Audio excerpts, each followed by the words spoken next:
일본에 대한 이명박 대통령의 태도를 뼛속까지 친일이라고 적고 있는 미국 비밀 외교 문건에는 이 대통령의 낯이 두껍다는 표현도 등장합니다. 일본의 적대적이라는 의미가 아니라 국내 여론을 의식치 않고 민감한 문제를 잘 피해갈 것이라는 뜻이었습니다. 지난주 공갈 영상은 일본군 위안부 문제 해결을 촉구하면서도 일본 총리 앞에서 고개조차 들지 못했던 이 대통령의 모습을 보여드렸습니다. 4년을 사실상 뭉쳐두었던 민감한 문제를 이제와 꺼내려니 어색하기도 했을 법합니다. 미국 비밀 외교 문건에 담긴 이 대통령과 일본입니다. 2008년 2월 25일 취임 첫날부터 이명박 대통령은 당시 일본 수상 후쿠다와 정상회담을 열었습니다. 이 회담 내용을 다룬 주일미 대사관의 비밀 전문입니다. 두 사람이 일본군 위안부 등 논쟁적인 이슈에 대한 언급은 피했다는 사실을 특별히 기록하고 있습니다.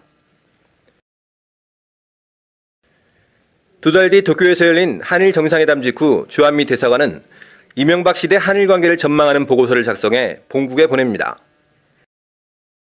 이 전문에 따르면 우리 외교통상부 일본 과장은 이명박 정부가 일본을 대할 때 야스쿠니 신사 방문과 독도 영유권 분쟁, 일본군 위안부 등 민감한 이슈는 피한다는 기조를 세웠다고 미국 측에 털어놨습니다.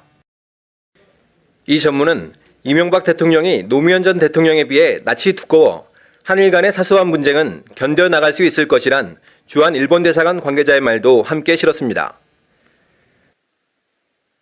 주한미 대사관은 이명박 정부의 이 같은 대일 정책에 대해 이 대통령이 전향적인 한일 관계를 구축하기 위해 선의의 노력을 기울이고 있는 것으로 보인다며 긍정적인 평가를 남겼습니다. 이명박 정부 초기에 대일 관계에서 이명박 정부는 과거사, 즉 한일 과거사를 잊지는 않겠지만 한일 과거사에 연연해서 미래지향적인 한일 관계를 포기할 수 없다고 선언했습니다. 다시 말하자면 미래지향적 한일 관계는 비즈니스 관계입니다. 서로 이익이 된다. 이러한 이익이 되는 한일 관계를 위해서는 과거 일본의 식지 지배에 따른 피해와 일본의 책임에 대해서 묻지 않겠다는 신호를 일본에다 공식적으로 보낸 셈입니다. 따라서 이 이명박 정부는 이미 과거사 문제를 포기한 것이나 다름이 없죠.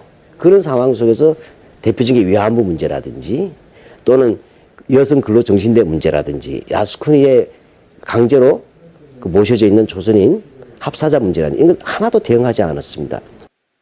지난 2008년 5월 일본 정부가 중학교 사회교과 해설서에 독도를 일본 땅으로 명기할 것이란 소식이 흘러나왔습니다. 당시 이명박 정부는 일본에 강력하게 대응하겠다는 입장을 천명했습니다.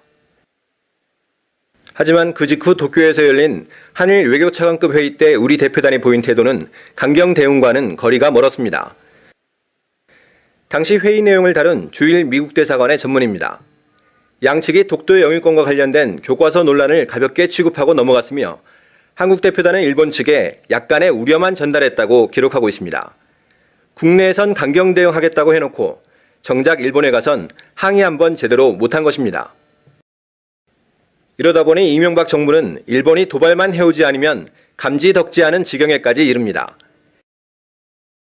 주일미 대사관이 지난 2009년 2월 작성한 비밀 전문은 주일 한국 대사관 김모공사 등 한국 외교 관리들이 아소다로 총리에게 감명을 받았다라는 내용을 싣고 있습니다. 감명받은 이유는 아소 총리가 이른바 다케시마의 날 행사에 고위 당직자들의 참석을 금지시켰기 때문이라는 것입니다. 이 전문은 또 이명박 대통령과 아소 총리가 둘 다 실용적인 비즈니스 타입이며 개인적으로도 친한 사이란 내용도 담고 있습니다.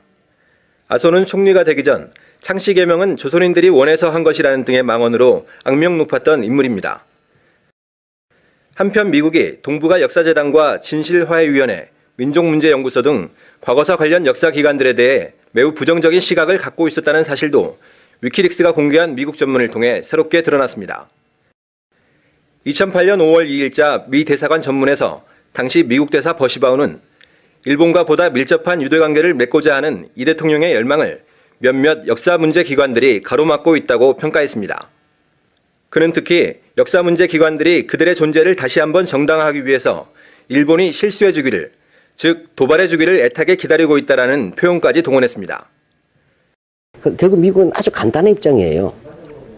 한마디로 이야기하면 한국의 과거사 청사는 이명박 정부에게 걸림돌이 되고 있는데 이명박 정부로서는 이것들을 잘 봉합을 하라는 것입니다. 즉 과거사 문제가 터지지 않도록 잘 함으로써 한일 관계를 잘 만들고 그다음 미국과도 돈독한 관계를 유지하는 것을 희망하는 입장에서의 보고서 내용입니다.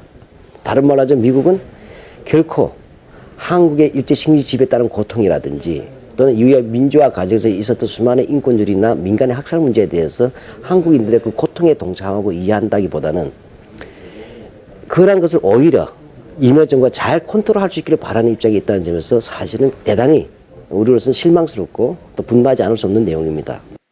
더구나 미국은 과거사에 대한 사과와 반성을 지속적으로 일본에 요구했던 노무현 전 대통령을 못마땅하게 여겼습니다.